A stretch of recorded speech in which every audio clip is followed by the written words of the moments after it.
The University of Nairobi class of 2026 just got the blueprint. From campus leader to member of parliament, Ndindi Nyoro delivers a masterclass at the University of Nairobi, a message to Gen Z: character, competence, commitment, the formula for unstoppable leadership, not theory, results. In Kiharu, 89 primary schools transformed, classrooms built, labs equipped, NG-CDF turned into impact. Nyoro opens up on grit, from struggling with public speaking to building resilience, discipline, and emotional intelligence. His message is clear: professionalism starts now. How you show up matters. And on the bigger picture, fix the economy first, and politics will follow. Final charge to the youth: fear God,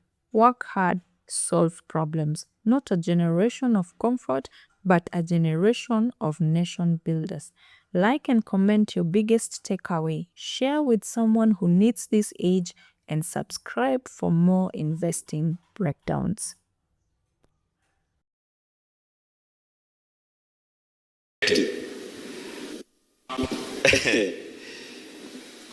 I have come here with my phone so that I check time, because I want to speak for a few minutes, and then I request my brother, our Dean, Mr. Kenywa, that comrades can ask a few questions so that isikuwe kama lecture. Najua lecture mmezienda sana this week, so story ya lecture nitajaribu kukuguza kidogo. I am very pleased to be here today. The last time I came here to Fugamano, I was a student leader in KU. Na ilikuwa maneno ya siasa. I think that time we were coming for the DP party then, when President Kibaki was gunning for his second term, and it wasn't very clear which party he would vie with. And from that time, we could meet also here with civil society. And there is one civil society called NCCK, I remember very clearly, that I used to come a student leader, hiyo maneno ya advocacy. By that time it was being led by CPN Nyamwamo. And those are the bases at which we also became leaders.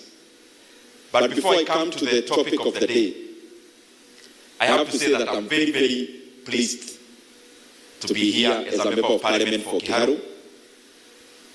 As you have read and seen in many forums, Kiharu tumeng'ang'ana, because it's one of the largest rural constituencies.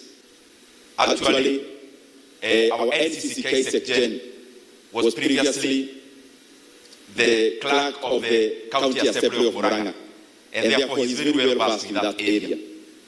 It's one of the largest rural constituencies in Kenya, and we have around 112 public primary schools. Na nyinyi kama watusi wetu kama viongozi, I'm reporting my scorecard to you that all our public primary schools in our rural constituency called Kiharu, all of them are tiled, all of them without exception. And when we talk about tiling, it's not just about waking up and putting tiles and fixing tiles. It is holistic work. We have been able to refurbish all our schools. We have made them to be institutions that are enviable in our localities. And we have done that with a purpose. The second thing that I'm very proud of is that Kiharu, we have around 65 day secondary schools. And we have actually built around 8 from scratch, new ones. And actually one we launched last month, we have named it Mwai Kibaki Day Secondary School in Kiharu. And out of the 65 day secondary schools, covering 12,000 learners, who are your successors? Your predecessors of those people who are in our day schools, here as comrades. Covering all the around 12,000. Our school fees in Kiharu, courtesy of NG-CDF and a program called Kiharu Masomobora. Our school fees is only 500 per term. And learners eat in school. Kwa hiyo 500 hakuna story ingine sijui tutatoa ya chakula. Learners eat in school from Monday to Saturday. And they eat some chaganyiko. Those of us from rural areas, you know if you are from Lower Eastern, your staple food in the school is modokoi almost every day. And depending on where our staple food is and where we lie geographically. And in our place, of course, you know it's Githeri. But we have made it to be much more exciting. Learners eat 3 days rice, 3 days Githeri, but the last Friday of the month, they actually eat chapati for lunch. And this is not a promise I'm promising them. We have been doing it. You know, I need to give that caveat. I'm not promising what we are going to do. I'm reporting what we've been doing. And we have also been able to do holistic landscaping in 65 of our learning institutions, which is day schools, that is secondary, and also primary schools. Na tumeweza kuweka kapro zile mnaona kwa Facebook kwenye mnaona. I want to confirm that it is true. They are taken from the ground. 65 of them. This August we are going to do some. August others. We keep doing them every single holiday. And we stagger them so that we are able to supervise well. We are able to achieve all that because to do like the ones I'm telling you, we've started 8 new secondary schools. We do it through labor-based.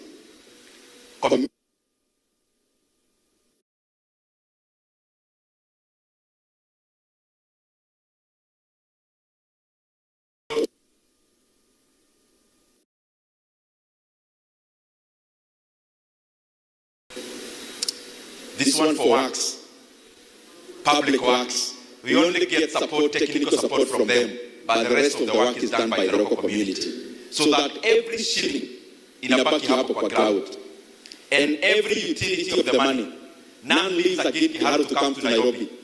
Hawezi toa pesa Nairobi upeleke Kiharu, alafu irudi Nairobi, either through taxes or through profits from the contractors. Now, coming to this hall today, and that's why I said I don't want to talk too much. When I joined KU, in my first year, I joined a club called KUESA, Kenyatta University Economic Students Association. And I actually became chairman of KUESA for the entire KU when I was in first year, in my second sem. And we used to organize those who were before us. There was a chairman called Karua, was the chairman before I became chairman. And they used to organize these kind of forums. I was also in CU, but I was in CU, but not the front rows. And they also used to organize these kind of events. And I want to show you just one word from this kind of an event can shape your thinking. Tiled, all of them without exception. And when we talk about tiling, it's not just about waking up and putting tiles and fixing tiles. It is holistic work. We have been able to refurbish all our schools. We have made them to be institutions that are enviable in our localities. And we have done that with a purpose. The second thing that I'm very proud of is that Kiharu, we have around 65 day secondary schools. And we have actually built around 8 from scratch, new ones. And actually one we launched last month, we have named it Mwai Kibaki Day Secondary School in Kiharu. And out of the 65 day secondary schools, covering 12,000 learners, who are your successors, your predecessors of those people who are in our day schools, here as comrades. Covering all the around 12,000, our school fees in Kiharu, courtesy of NG-CDF and a program called Kiharu Masomo Bora, our school fees is only 500 per term. We have also been able to do holistic landscaping in 65 of our learning institutions, which is day schools, that is secondary, and also primary schools. Na tumeweza kuweka kablo zile mnaona kwa Facebook wenye mnaona. I want to confirm that it is true. They are taken from the ground. 65 of them. This August we are going to do some. August others. We keep doing them every single holiday. And we stagger them so that we are able to supervise well. We are able to achieve all that because to do, like the ones I'm telling you, we've started 8 new secondary schools. We do it through labor-based.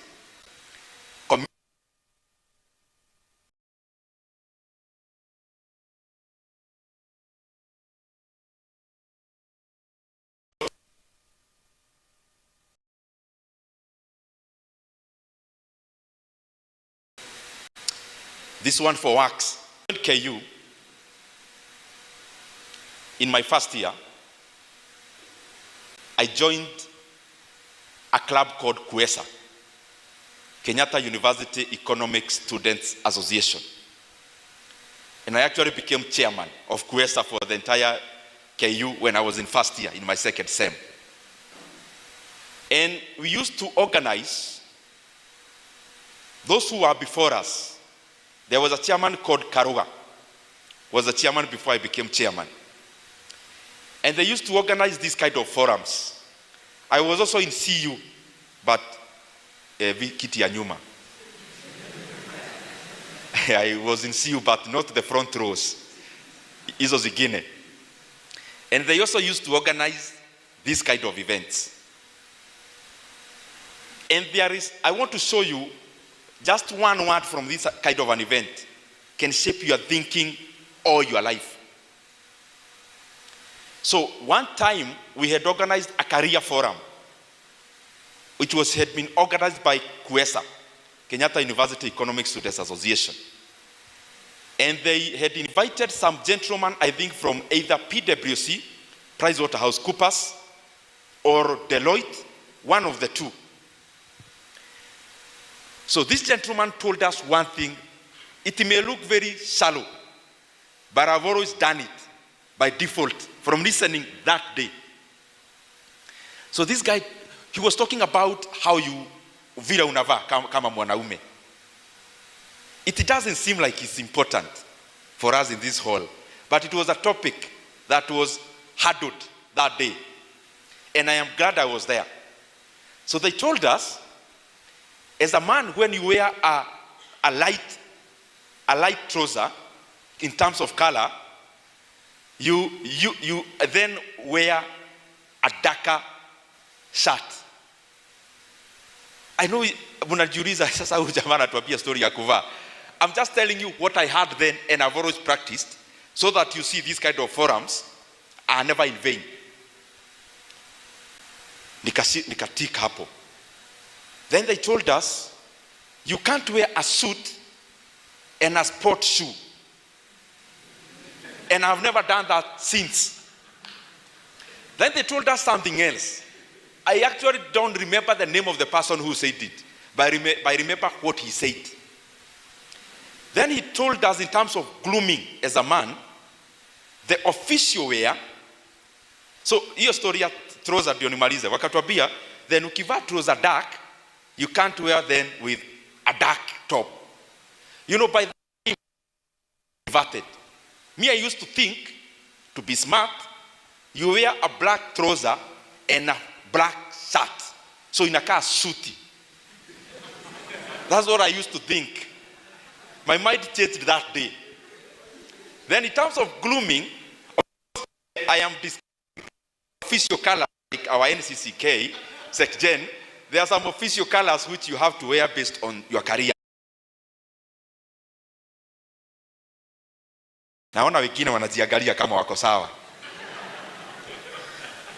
And the same day they told us, when you wear a striped shirt, shirt iko na stripes, then don't wear shirt iko na stripes, then don't wear. So I did my Bachelor's of Arts here, I think 2-3 years ago. I think 2-3 years ago, and I went to KU around the same time. In KU, I enrolled for for Masters of Economics, Policy and Management, and your volume iko poa, DJ. I think it's better. So, and I also came here, University of Nairobi, and I enrolled for MA Economics. And I have completed all of them and graduated. And the reason I had come to enroll for the 2 masters, what I thought, I read a lot, economics. So I thought, since I have read so many books, why can't I go enroll for masters to get a certificate for what I thought I already knew? Because I thought I had read everything. But I'm glad when I enrolled for my masters here and in KU, I confirmed the things I knew, but I was also able to read and learn many more new things. And around the same time, I enrolled for a short course in the London School of Economics, which I have also finished. And next month, I'll be starting another executive certificate at Harvard University. Because I've come to realize, if we just get it right economically in any leadership cadre in Kenya, then we'll have sorted even the politics of Kenya. Because politics is always about survival, is always about the fight for resources. If we get somebody who can bake a bigger cake, and if we get a formula which we can bake a bigger cake as Kenya, and our GDP per capita climbs higher, and our incomes per person climbs higher, and every person's productivity is enhanced by creating jobs, then we will have solved even whatever else we say in political gatherings. And that is the reason why it's a challenge to all of us as leaders that in our decision making, because they are too weighty, we make decisions not for ourselves and our homes. We make decisions about the destinies of so many people. Then it is our responsibility to make sure that the decisions we make are the best. And you only make the best decision by refining it every day, so that you keep on amending your conclusions. You keep on removing dogma from your decision making, so that your decision making can influence people in a better way and progresses our society. So, I'll give you this talk in a manner of some stories, because I don't want to be too academic. I have come to realize as a politician, as a businessman also,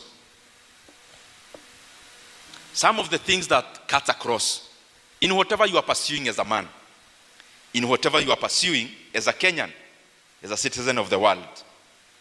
And I want to challenge all of us here. As a man, strive to be accountable and dependable. Strive to be accountable and dependable. When you close school and you go home, you are still a baby at your home. That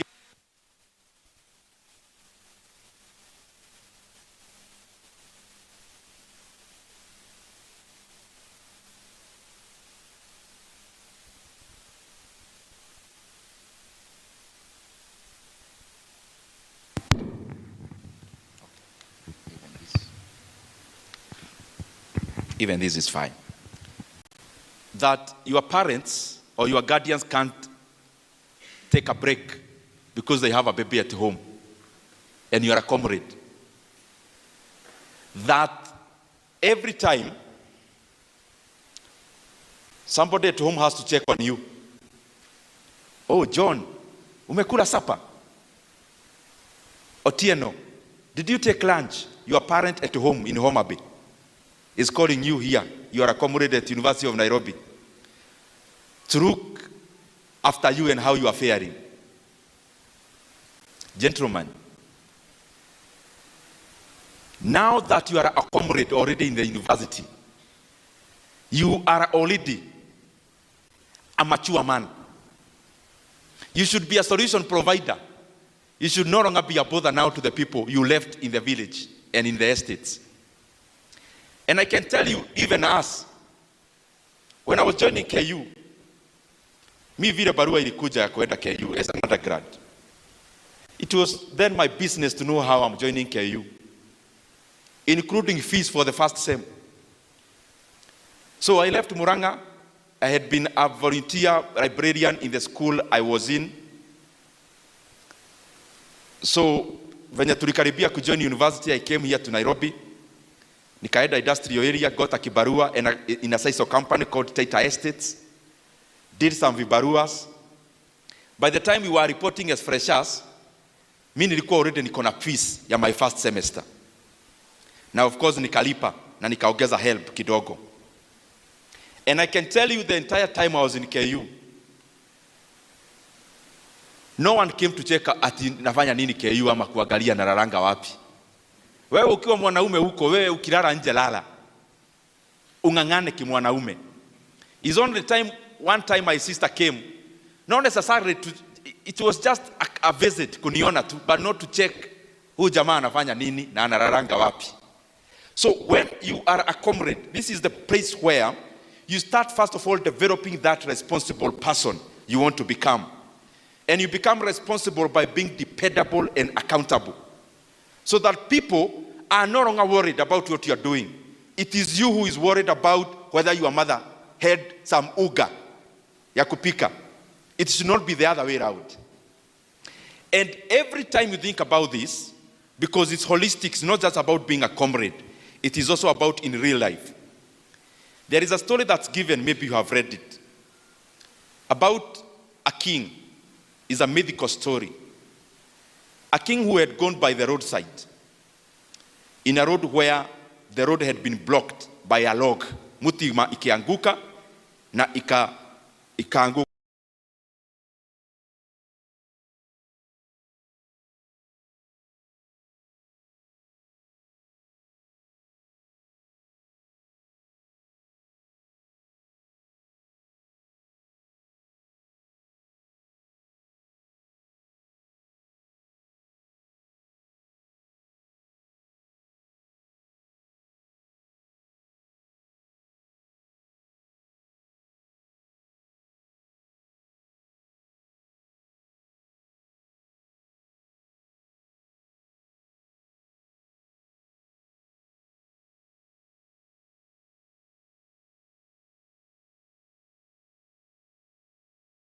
Kwa barabara. So the king was somewhere.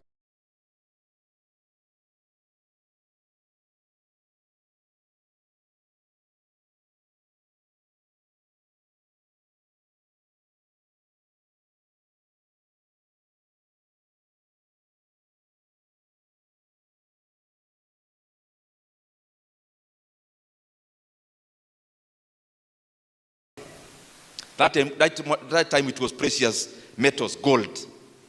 Na akaichukua. And then the king came from the place he was looking at. Na akaita huyo farmer. Akamwambia, actually, that past from today belongs to you. It was worth the millions of money now today. And he also promoted him as a man in the society to be in the king's court. Because of all the people who had passed that road, he had exhibited responsibility that does not only enhance his own convenience, but also the convenience of the other people.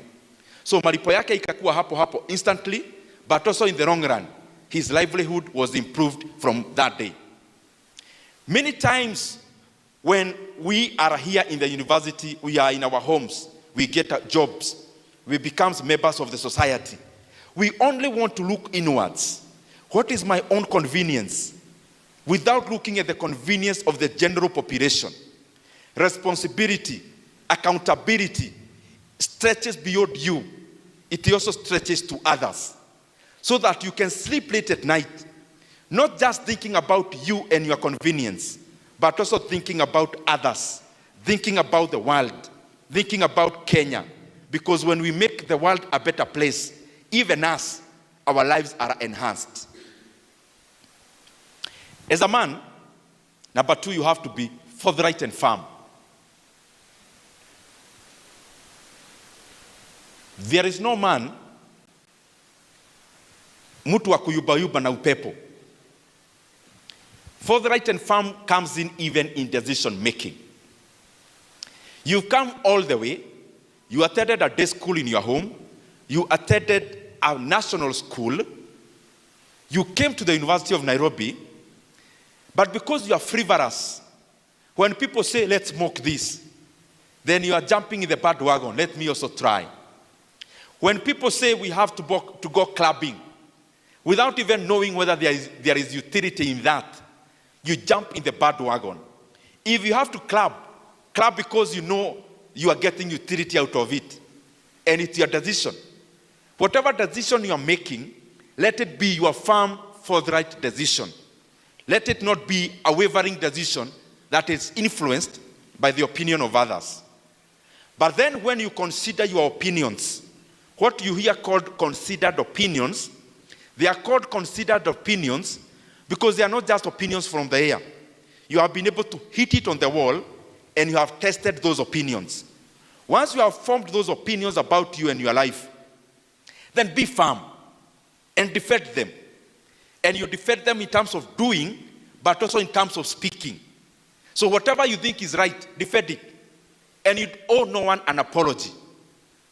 Many times when you're in such an institution where we are likely to have hard mentality, most of our decision making is based on watu watanibeba aje sasa, watu watanichukulia aje, watu wagani, in 4 years utaona nani hapo sasa. The friends you had in your primary schools, how many do you have now out of that? The ones who are your best friends in high school, how many are still your best friends to date? That should tell you the graduation of friendship. Life is dynamic. You are likely to shed off your older friends. You're not going to make them your enemies, but you're not going to be as close. So many times we make a far-reaching decision based on pleasing my current friend. Your current friend may not necessarily be your tomorrow's friend, because life is dynamic. You may relocate to the US. You'll have new friends there. You'll go work in this farm. There will be new friendships there. So be forthright and firm. And even in your leadership, because even here I'm sure I'm talking to leaders of today and tomorrow. Be firm. Whatever you think is right, defend it. And don't defend it just because you want to be seen in the gallery. Defend it because you believe you should defend it. And of course that means also being courageous. There is something I want you to keep studying called emotional intelligence. I'm sure you've heard about it. But I want you to, because siku hizi uko na phone, badala tu ya kuangalia reels, some of these things may also be good and beneficial. Keep on polishing your emotional intelligence so that if you have an A and then you have a first class or a second upper, when people look at you, do they see that first class in you? That forms part of the general intelligence. When you are here in campus, yes, hostel, library, hostel, library, hostel, library. If that was the world, the ideal world, every village should be having a hostel and a library. The ideal world is more broader than that. So cultivate you as a holistic person, not a person who can only be described through hostel, class, and library. A holistic person volunteers in leadership roles even when there is nothing to gain from it. A holistic person, saa zingine unakuwa kiberebere. Kiberebere is where you stick your neck out. And by sticking your neck out, you start being given responsibilities you never had. And it's upon those responsibilities that you shape yourself. One day, when I was a student leader in KU, I was the academic secretary. We attended the Senate executive, it was the full Senate meeting. So Professor Mogenda was our vice chancellor. And I was there with a suit. Kuna mtu anaweza nitoa jia. Mimi ni student leader. We were representing comrades in the Senate with the chairman. Utanitoaje jia? Comrade power. So mimi nimeenda pale meeting. Maprofesa wamejaa, heads of departments. Then we were discussing something about seeking for internship opportunities for comrades. So the chair was there, the VC. Then I am there raising my hand to give a point. Then I'm given an opportunity. Si hall imejaa. Senate inakuanga kubwa. There are not few people. So imejaa watu wengi. So I rise. Naanza kusema story ya kutafutia comrades, internships. Then along, nikiwa katikati ya kupeana my brief speech, nikasahau chenye nilikuwa nasema. I was wishing the ground ipasuke inimeze because of embarrassment. You know, I'm telling you now, it doesn't seem like it's heavy. It is until it happens to you now. Uko mbele ya CU, ulikuwa unasema kitu, ukiwa katikati usahau. Na hall imejaa mko CU, ndio ulikuwa unaita preacher. Uko katikati, because you are so nervous. Uhang. I was so disappointed with myself. I was so embarrassed. But after that meeting, I decided I can't live down forever. I have to wake up from the ground, na nijipaguze vumbi na niendelee. And I started learning about public speaking. So that day, which was the biggest trigger for me, that when you're invited somewhere to talk, be prepared. And also, it also helped me in terms of easing pressure and easing anxiety when you are talking before people. Many people, including the best public speakers, they say that this is the hardest art there is. But it never seems so when you are listening. And when you are used. It's very difficult when you are developing. So I'm here to challenge you. When you've tried to speak before people and you are not too successful, that was never a way to tell you are not a public speaker. It was a way to tell you you can be a very good public speaker, lakini wajibike. Na uanze kujitrain. Whatever you have failed in, it was not a way of telling you get out, you don't belong here. It was a way of telling you, go and prepare better. You will actually succeed among all the people you got in this hall. Because out of that embarrassment, I can say, maybe out of the people who are in that hall, maybe after that, I have had a privilege to talk to more people than all the people who are in that hall that day. You get what I'm saying? So emotional intelligence is beyond public speaking. It's about how you harness your emotions. It's about your patience. It's about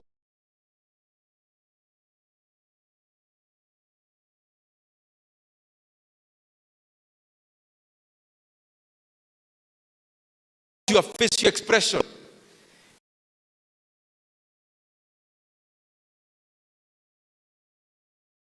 It's about everything else other than the grade you get that starts in for you. Unnecessarily laughing. There is a way, even when you sit with that person, over time they have been able to harness themselves. They are banal.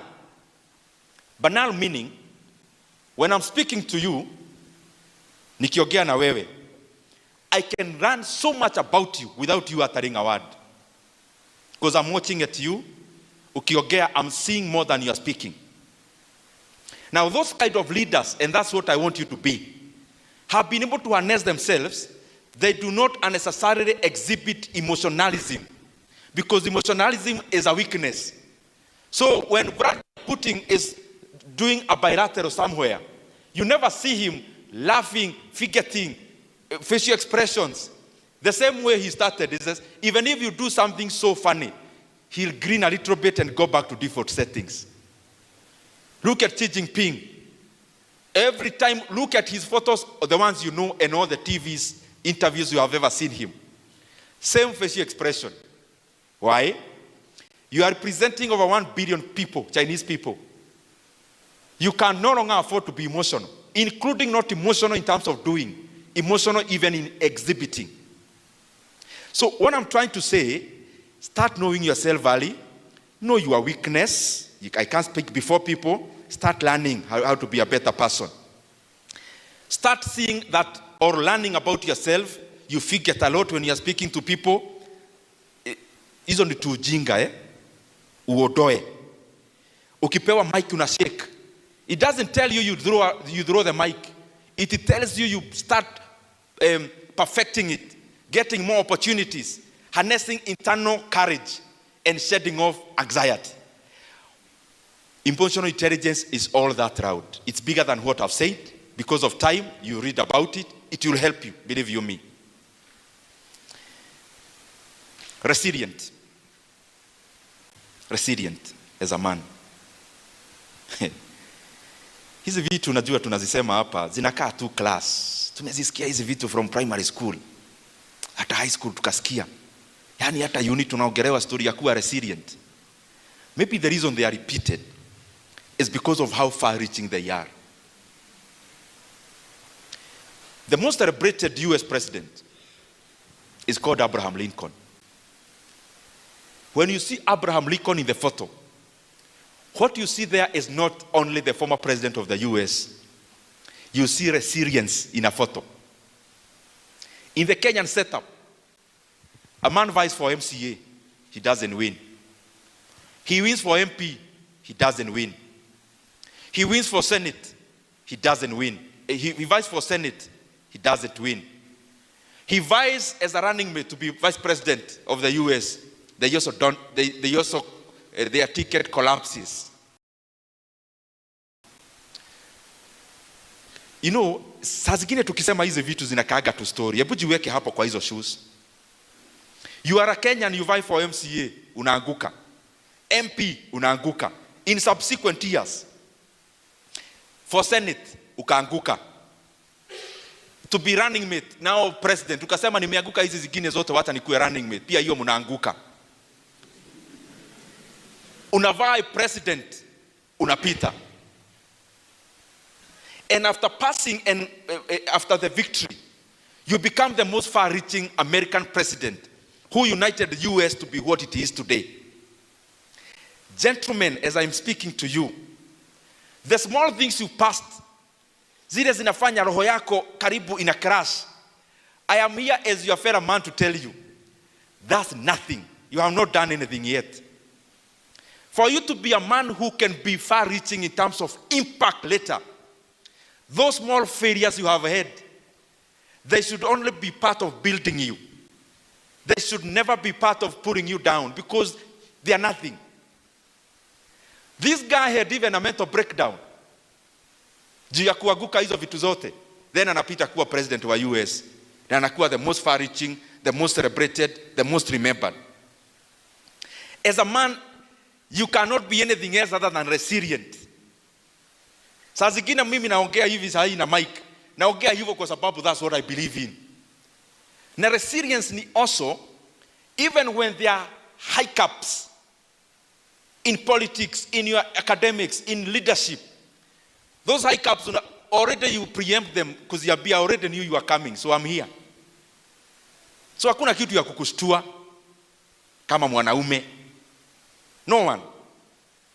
And I think it's at this point I should tell you, in this world, you as men, you must only always fear God, no other person, no other situation.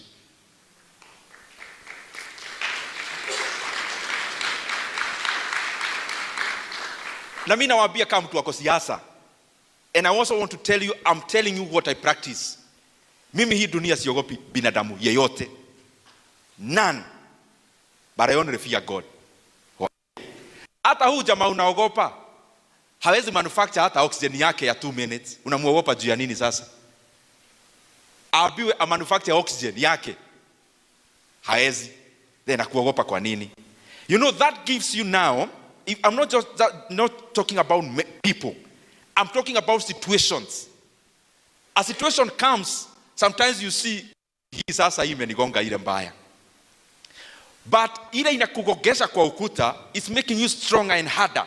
Went to the best primary school there was, the best university there was, akakobolewa hata nyumba outside campus, asiharibiwe huko. After that, akatoka, akatafutiwa job na mzazi wake, and in between, akapatizwa at the right time, akawekelewa mkono at the right time. Ukiangalia saa zingine most of the time, those normal, they also live normal lives. Me, I never came here to talk to you to live normal lives. Normal lives where you just go through the world, no one notices, and you exit. No. As a comrade here, I came here to talk to you because you form the critical mass of people who should impact the world in a better way. And you can always do that when you are resilient. There is no storm that comes unaogopa. Unaifesi hivi. Either inapita ama mnapambana nayo. Unaniangaliaje? Comrades power. Lastly, ndio niende kwa business and investments briefly.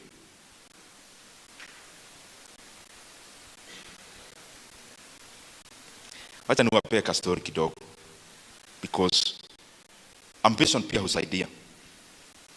Ambition ni usilive by chance. Unaona venye you just live by chance.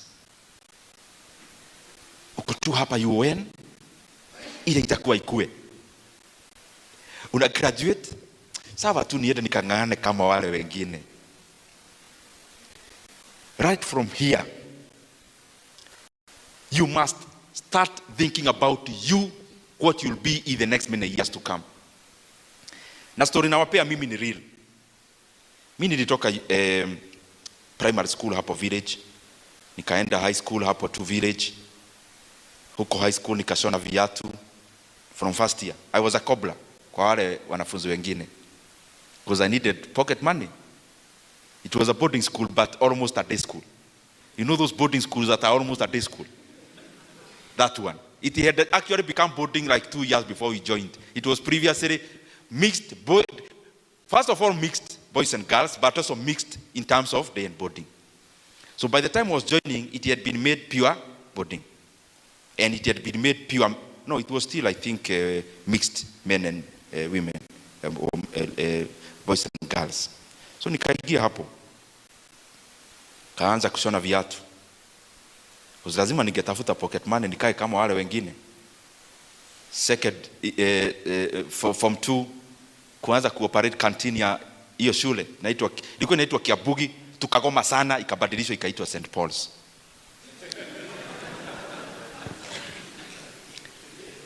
Na hizo migomo, sitaki kusema sana, lakini kuna vile hata mimi nilikuwa tu hapo. Sasa, nikaanza kuuza canteen hapo, tukaendelea. From there, nikatoka, nikapata B+. As the only person who actually scored as a grade to transition to university in that school that year. I was the only one. So nikapita, kaitwa KU. Lakini sana nilikuwa na fees balance ya 33,000. Karudishwa pale nikakuwa librarian. Nilikuwa na 3K.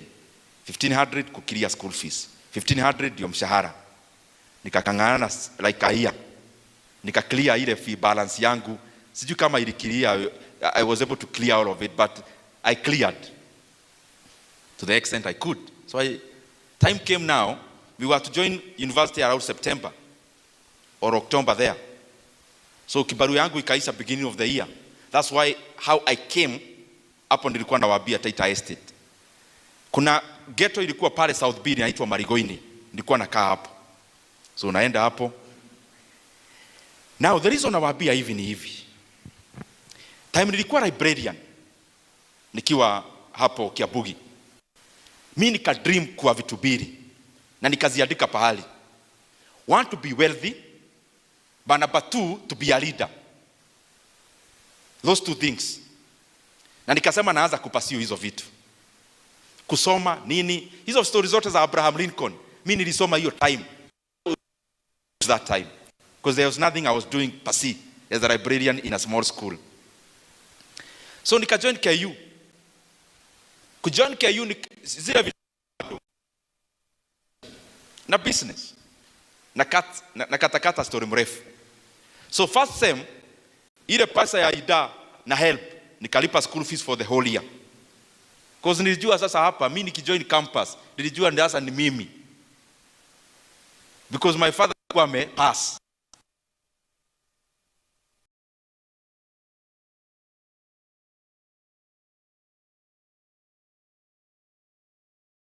Kwa hiyo story yote nilikuwa nafanya na kuuza mtushi.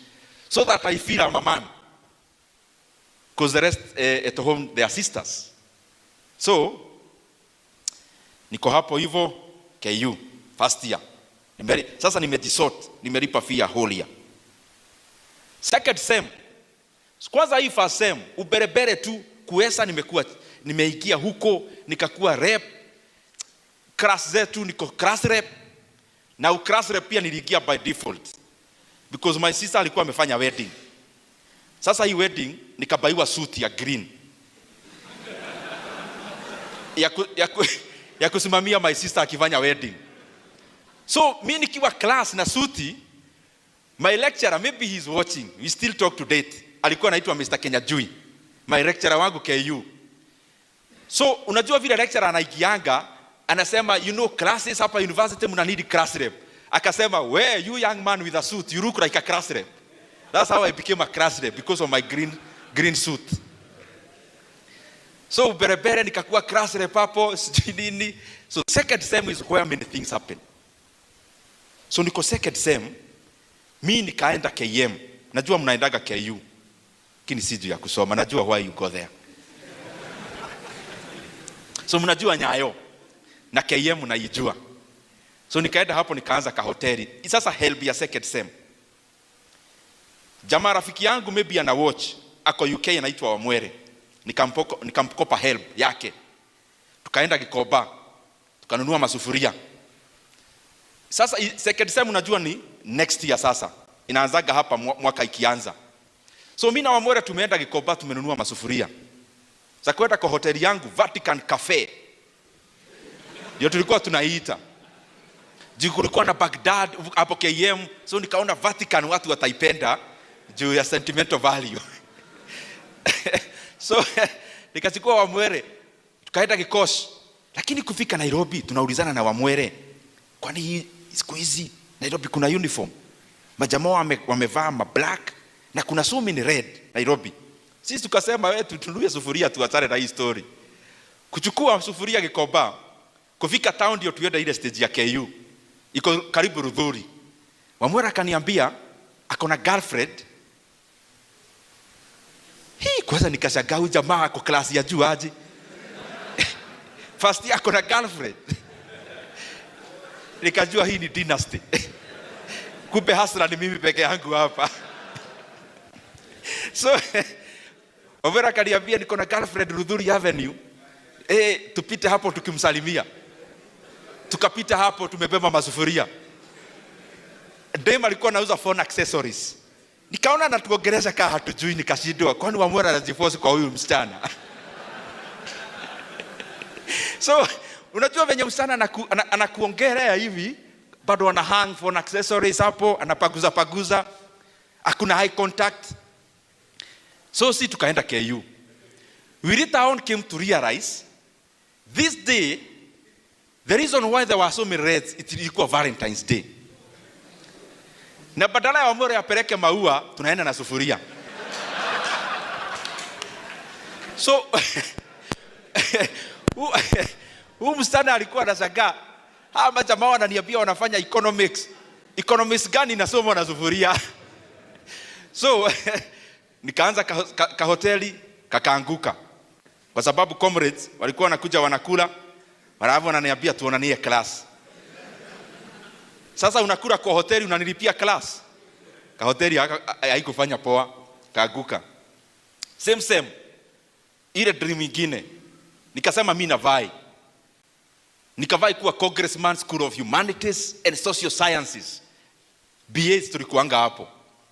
Kuvai KU BA bana Congressman for their I can defeat na 4 votes. nikiwa fresher. Let me tell you that day. Nilikaenda ni kwa hostel.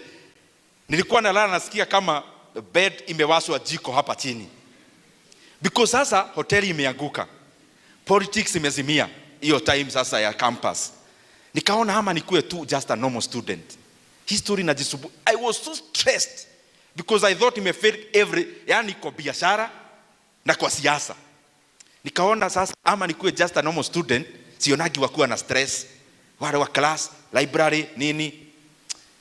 Na nikaona karibu nikuwe hivyo. Lakini haikuwezekana because bado nilikuwa nasukuma hiyo story. Na hiyo ndio same na kubukanga.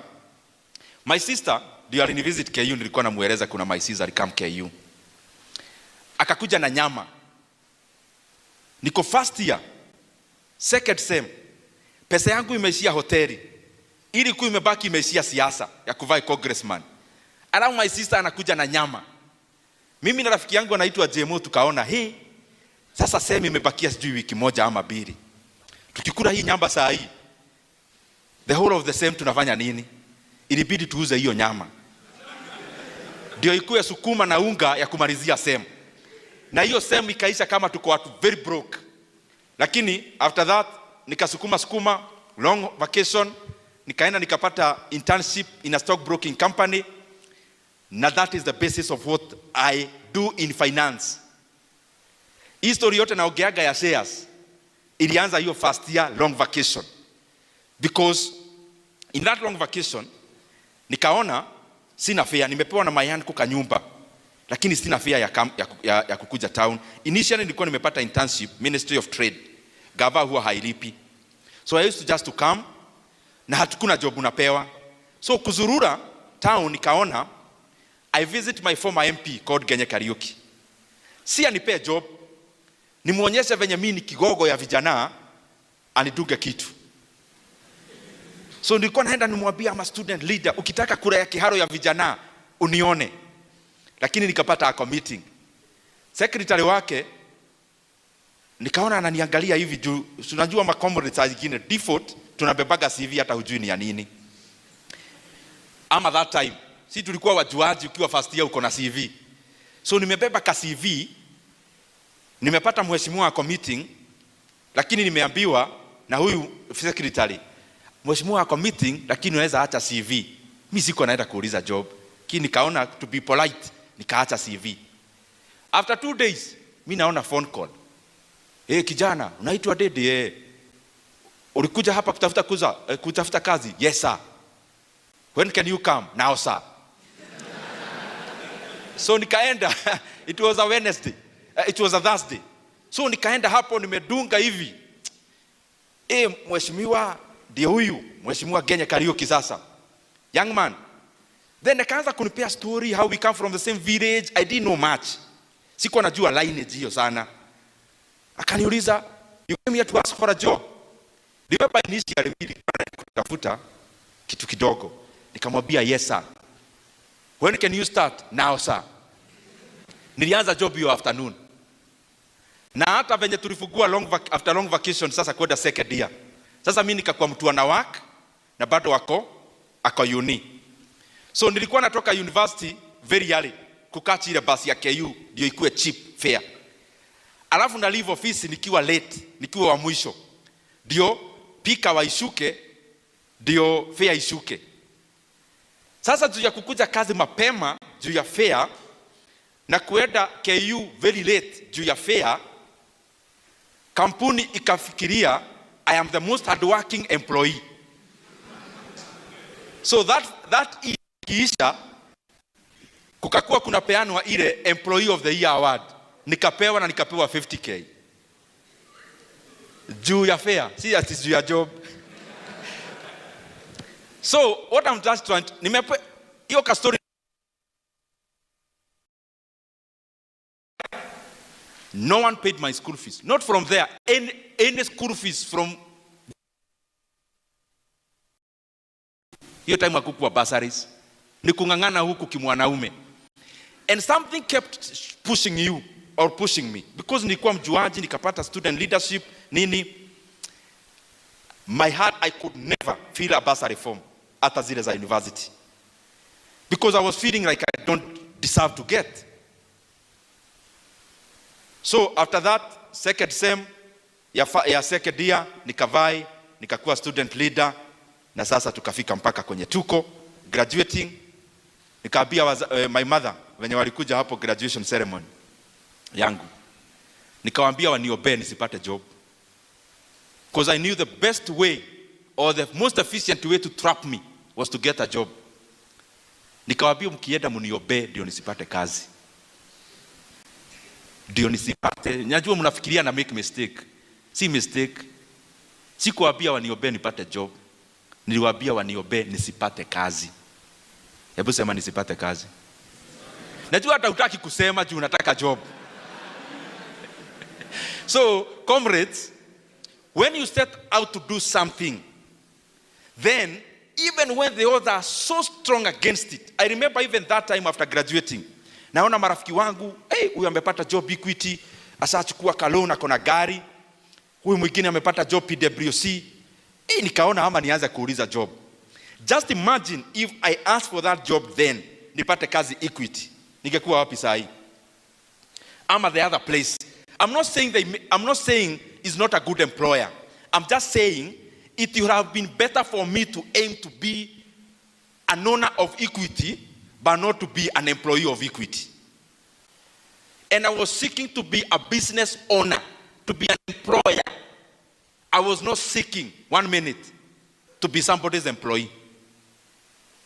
So when you set about to do something, ungangane huku Nairobi kimwanaume, ungangane, saa zingine unaona kabisa, hey, convenience is that, let me just get a job, live a normal life. Please don't.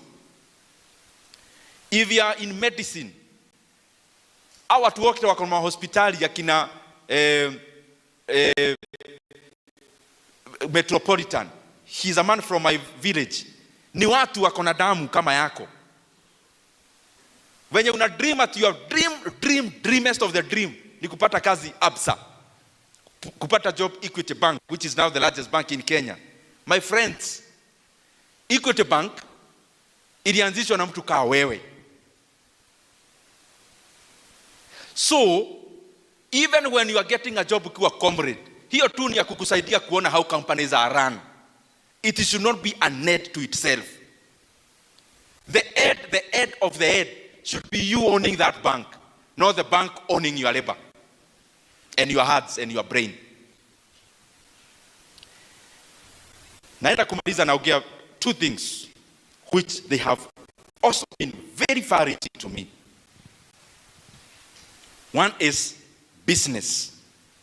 The other one is this is business and entrepreneurship. The other one is investments. Hebu nikuulize wewe my bro, uko hapa UoN kufanya nini? Kupata degree, then pata job, then nilipe mshahara. So wacha kunipea story mingi. Wewe uko UoN kupata pesa. Hii story nyingine unanipea hapa katikati ni kizigizio tu. Ulikuja hapa ndio upate job, barafu. Juu ya nini? Si ndio juu ya pesa? Uko hapa, all those stories, when it comes to income, kuna vocation, kuna hobby, kuna the other things we'll talk about, we may not talk about today because of time, but straight jacket speaking, you enhance your education so that you enhance your productivity. And so that the reward of your productivity is also increased. And the reward of productivity is wages. And wages is salaries. So you are here only for one thing. Hii BCom unafanya, tumekuonea 18. Hakuna story ya BCom. Wewe ni job unataka. Na utaki job juu unataka kutumikia watu, unataka mshahara. So, ukiwa hapa then jiulize, what is the shortest route between me and money? So that, sasa hii story ingine unafanya hapa katikati, wewe uko unajua unaifanya yes, but strip it so that you seek your clear goal. So it's money. Hii story unaniambia, oh, you know, I feel like I'm gifted to work in a bank. Okay, endelea na hizo tu story.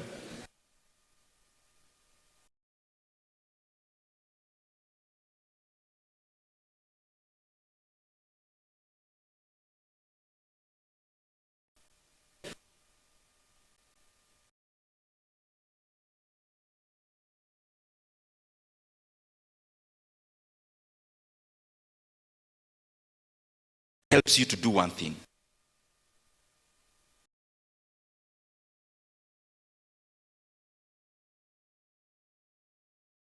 Pass through this comfort of feeling you are doing things normally.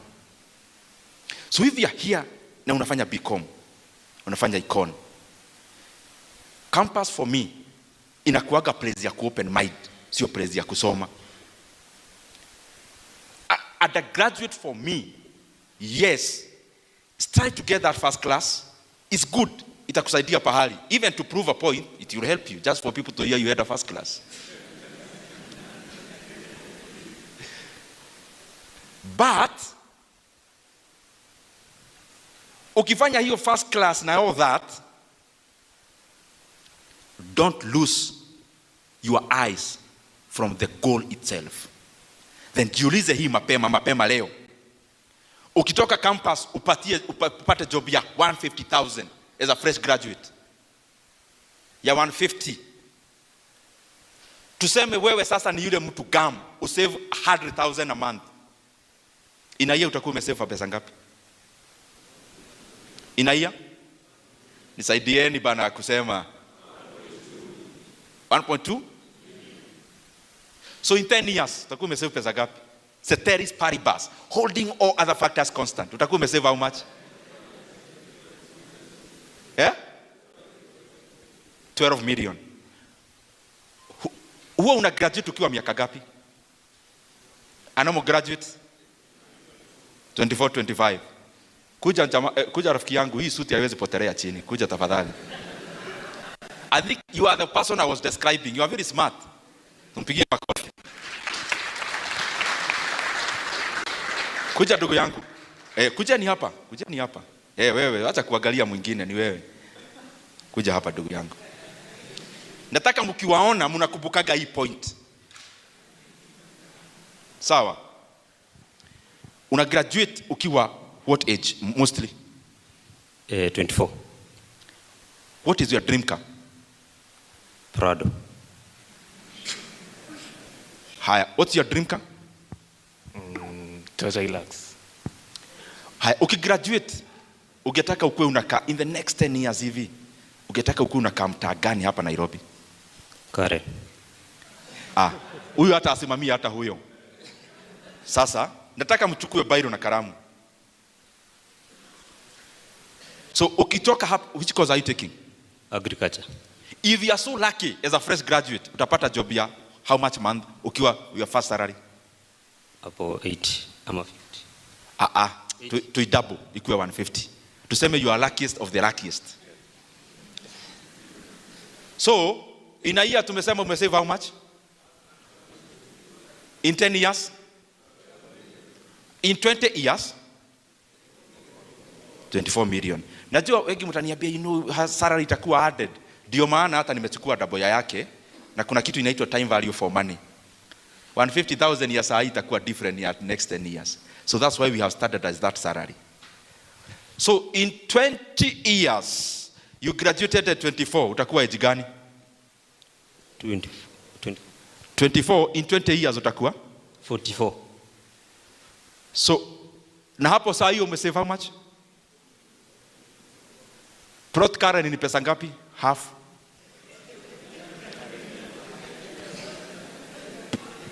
Plot ya Karen, give it 40 million for half an acre. So, wacha kwanza tutoke huko. Wacha kwanza tuende Kahawa Sukari. Kahawa Sukari plot ni 15 million, saa hii. So that time, as you increase the salary, remember also the land will be increasing. That's why we are working with the present value of the salary. So Prado ni how much? Ipatie 10. 10 plus 15 ile ya plot Kahawa Sukari. So in 44 years, you'll have a plot in Kahawa Sukari and a Prado, but the plot you'll have no house. Is that the kind of life you want to live? So I have called them here mkuwe mnawakumbuka. Supposing my brother here amepata job. Apata hiyo job the best. So he'll be driving in the next 2 years after graduating. So he'll be salivating because a fresh graduate is driving. Tuseme my brother here aseme staki hiyo job, mimi nangangana. Aingie kwa biashara ianze zero. The first 1 year anapata tu ya kulipa rent. By the 4th year ame break the glass ceiling. And in the 5th year already ashatengeneza 50 million. So many times we want this convenience ya kuwa normal, doing things normally. But then you are 44, a plot and a Prado, na tumeweka life yake constant. Hana school fees analipia mtu, hana nothing, na ana save kama kabisa mtu anapenda pesa. Because mtu wa 150,000 saving 100,000 is almost an impossibility. Kaeni chini. I called you for image, mkuwe mnakumbuka. Wapigieni makofi.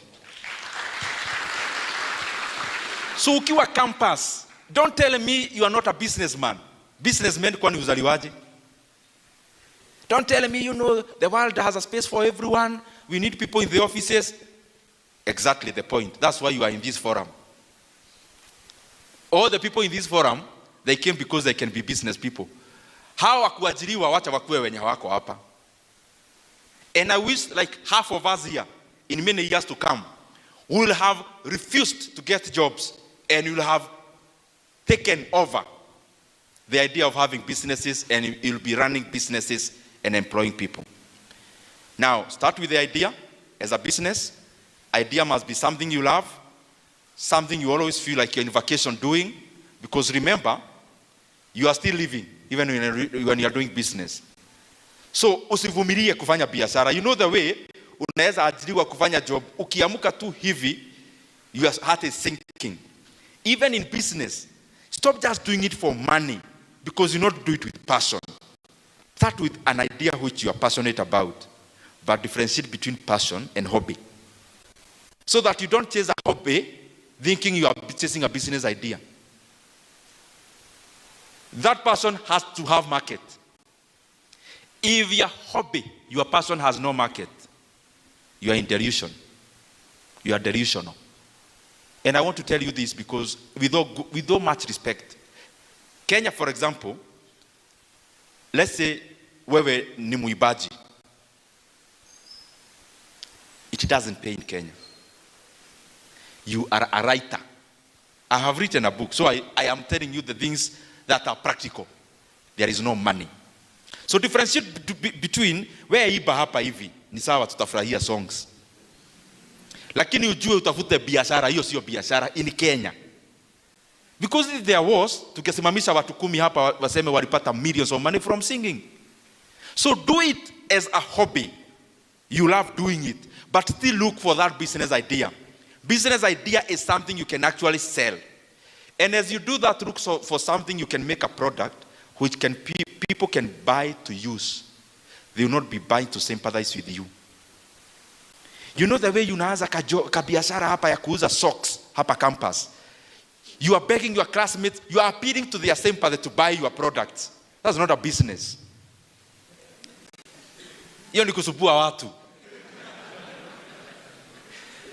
You know the way you are a lady, unauzaga bags. Na uko chama.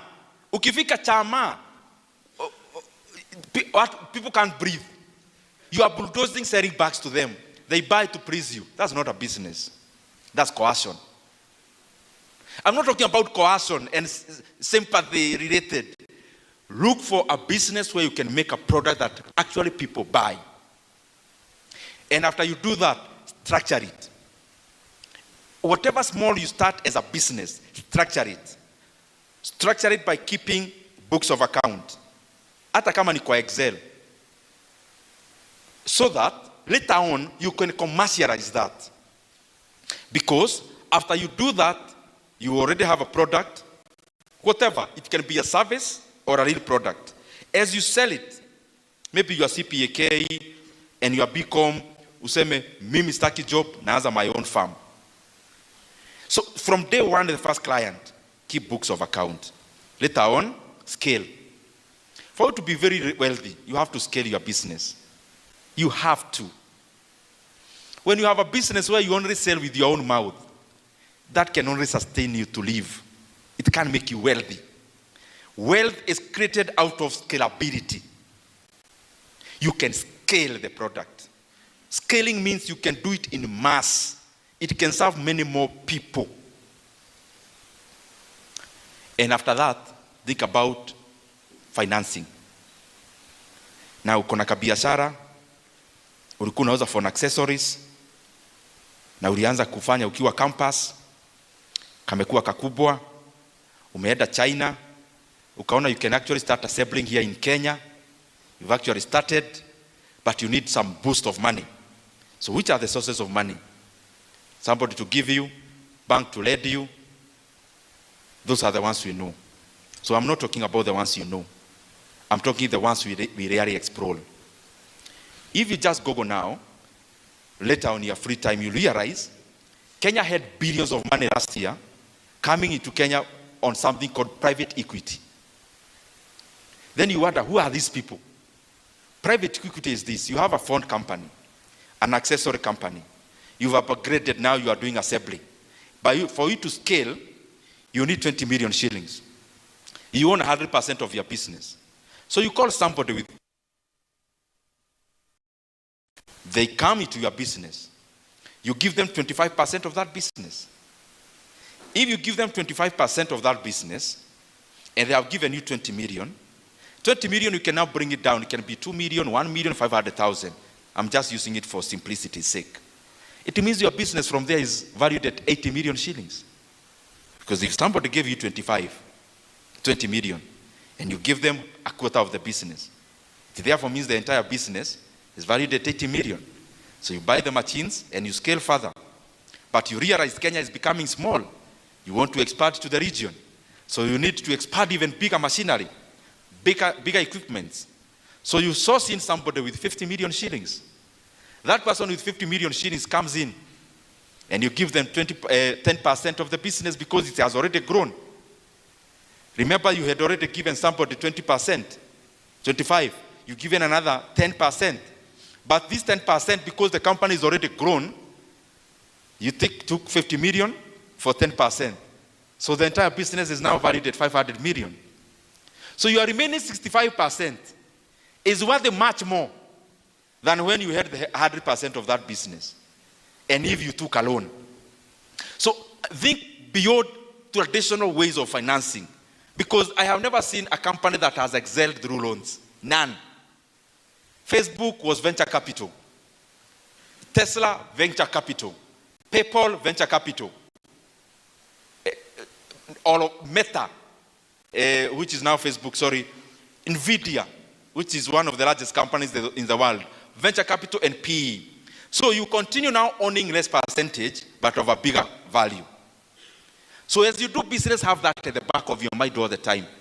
All the time, let it be in the back of your mind. That you are not creating a kiosk. You are creating a behemoth of a company.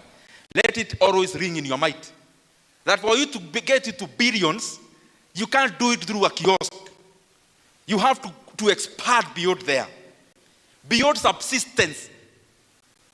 You can't do it through subsistence. You know the business you do because uko na pahali ya kwenda asubuhi. No. That's not why you came to the UoN. You came here to do bigger things. And as you do all that, kama hiyo story nawapia a percentage. And I keep repeating here, I want to repeat to you.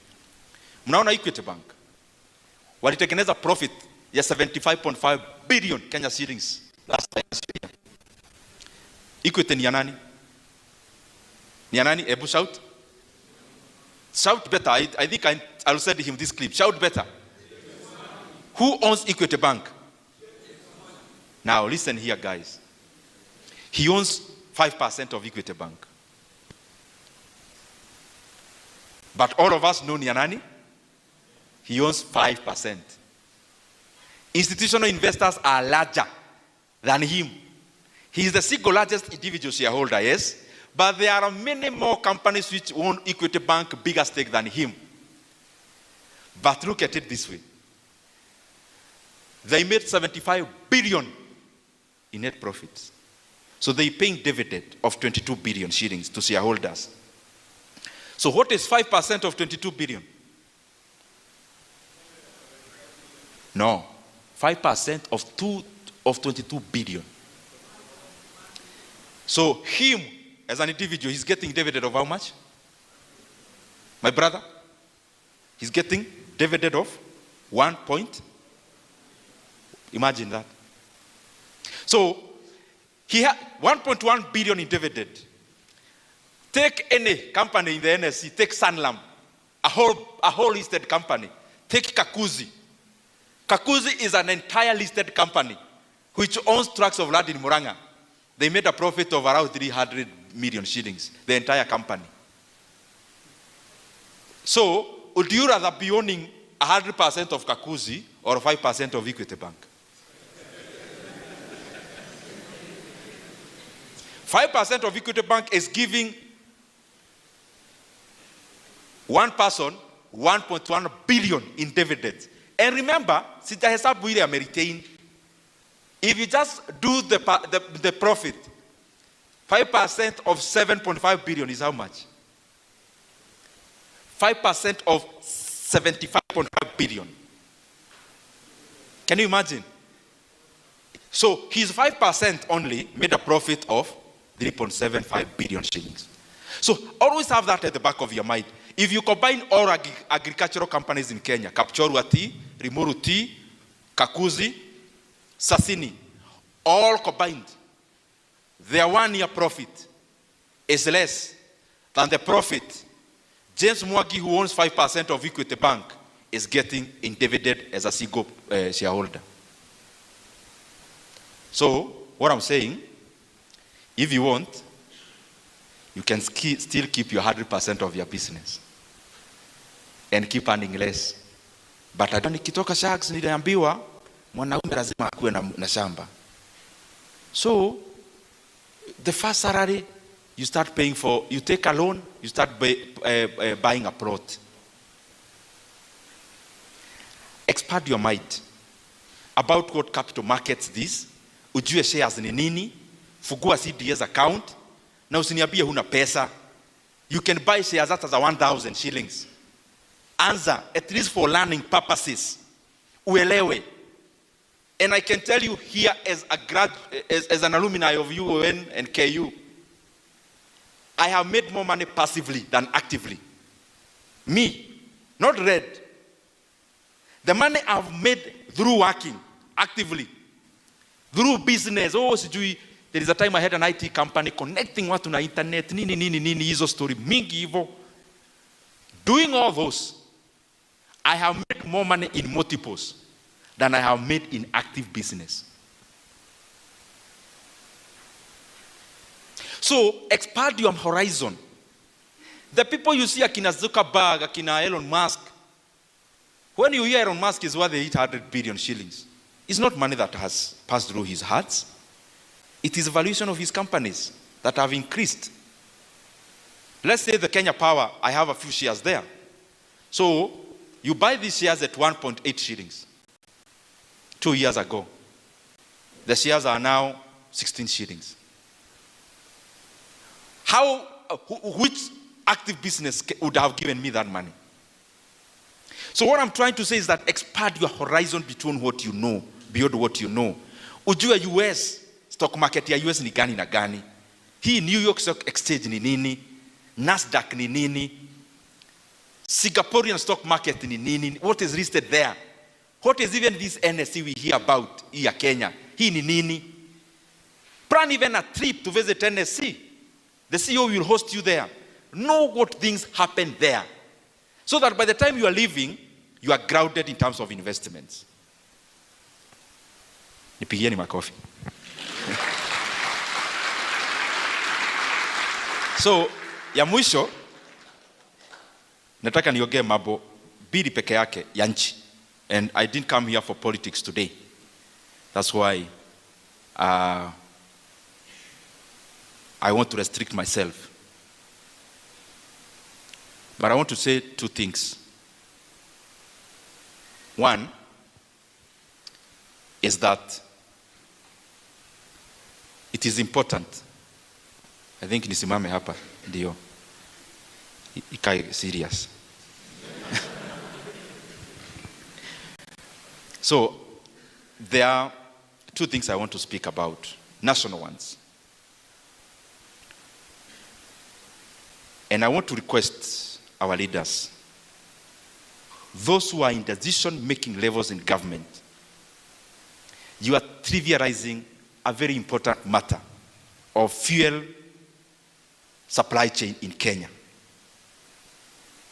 And I'm wondering how leaders are getting time to do politics now when the country needs a very sober and entrenched decision on how Kenya is going to deal with an imminent disruption soon, in a matter of weeks. Tunaona wale wako serikalini, the only thing they are talking about is supply. Oh, there is a ship that has docked into Kenya. It's fine. But this has to be alongside at what cost? And when we see our fuel dealers are holding fuel, it is mostly a matter of signaling. When you hold 1 million liters of fuel and you are sure that there will be a drastic increment soon, what do? You hold because you are in money, you are in profits. But it's also the work of government to signal the right communication to the market. There are only 3 things the government can do to make Kenyans brace themselves in this disruption. Na tumeona nchi zingine zishaanza hiyo mikakati. Because they are not living in wishing, they are living in planning. Kenya, our economy cannot afford a drastic increment in fuel prices. That is very clear. Our consumers cannot afford to pay a drastic increment in pump prices of fuel because it is already stretched. Because mafuta has a multiplier effect, fares, manufacturing, unga, inflation, everything is bound up together in fuel. Na mimi nataka niulize serikali haraka waanze mikakati. There are only 3 things that can happen. One is to give subsidies to Kenyans, starting next month. The second one is for the government to remove the 8% they added in fuel so that our VAT in fuel can go even up to 0. And the third thing is to remove the 7 shillings per liter that was added into the fuel levy in the year 2024. We are talking about this matter now. It doesn't seem like it is present, but it's present here with us. And a prudent government ought to be planning now. Planning that they will not come on TV to give Kenyan stories about Iran. Kabla walegesha na wateremshe bei VAT, kabla wateremshe fuel levy, na kabla waongeza wa Kenya subsidy. Na nimeenda na nikaangalia PDL, ile inaitwa Petroleum Development Levy in Kenya. It has around 25 billion shillings. Kenya consumes around 12.5 million liters of diesel and petrol. We consume close to 400 million liters of fuel in a month. 25 billion can barely give subsidy for a month. And therefore, mimi nauliza watu wa National Treasury, there is an ongoing supplementary in Parliament now. It is upon them to send a memorandum to Parliament, provisioning for enough money to subsidize fuel in Kenya, because I am giving them free advice. If they don't do that, Kenyans will force them to do that, and it will not be in a polite way.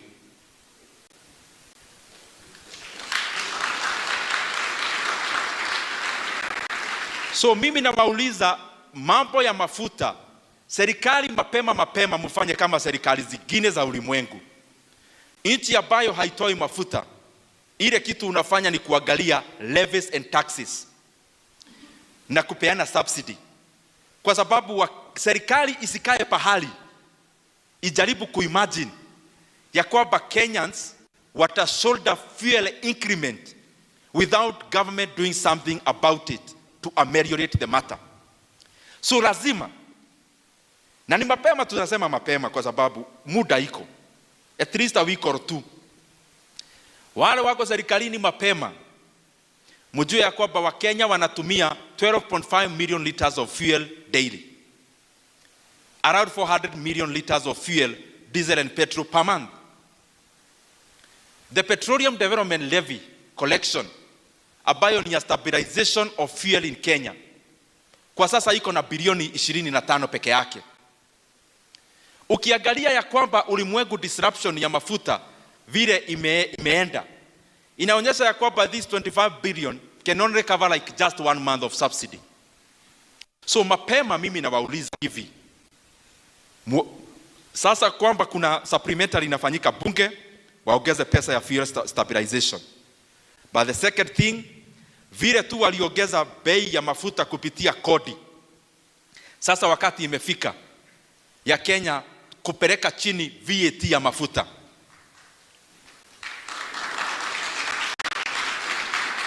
Na vile fuel levy iliongezewa mwaka wa 2024 through a gazette notice by the minister in charge of transport, wakati imefika sasa Wakenya waondolewe hiyo kodi, so that kwa hii disruption ya mafuta ulimwenguni Wakenya wasigongwe sana.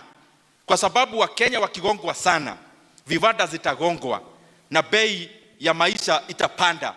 And I can assure the people in government, this will not be a very good situation even for you in government.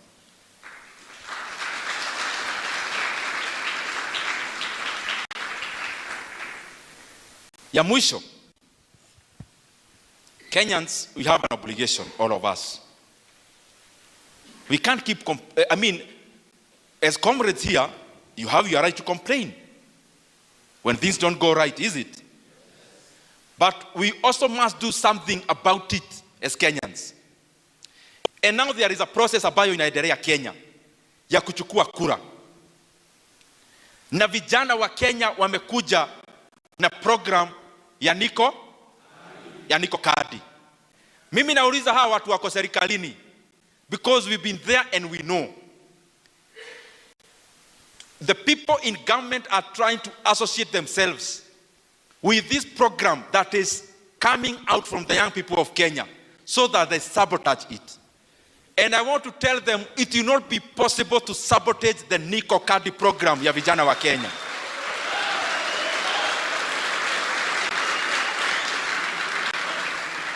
Even me, I'm a politician, but I want the young people of Kenya, the same way you organized yourself in 2024, without any interference with us as politicians. Even Niko Kadi, wale wako serikalini, tafadhali, hata kama tunaiba kitu ingine yeyote, tusiibe mfumo ya vijana ya Niko Kadi.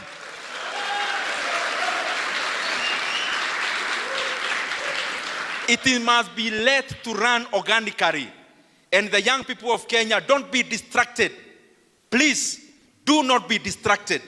Wacha tuulizane maswali huko bere, kama wa vijana wote wa Kenya wako na voters voters card, wako registered, na wanajihami vizuri kufanya ile wanataka kufanya next year. Na mimi nikiangalia naona kile mnataka kufanya. Vijana oye! Kenya oye! So, please, from here and the University of Nairobi, comrades wanasema, you guys in government, the Niko Kadi campaign is an organic program by the young people of Kenya. And the young people in Kenya are telling those in government, please keep off from stealing the idea. Keep off from sabotaging the idea. Keep off from branding the idea. It is an organic program from the young people of Kenya. Wewe kama unataka story yako, anza yako.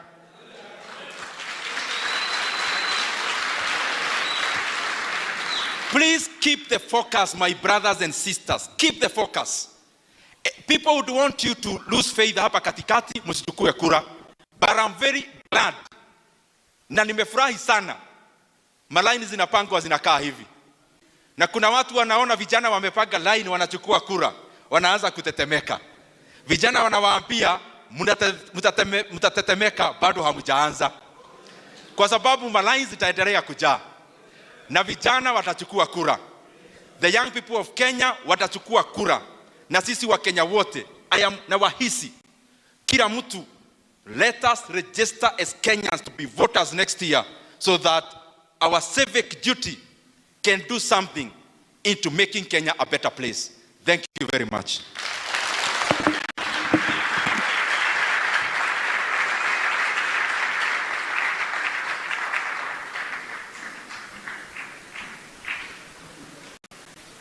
Like and comment your biggest takeaway, share with someone who needs this age, and subscribe for more investing breakdowns.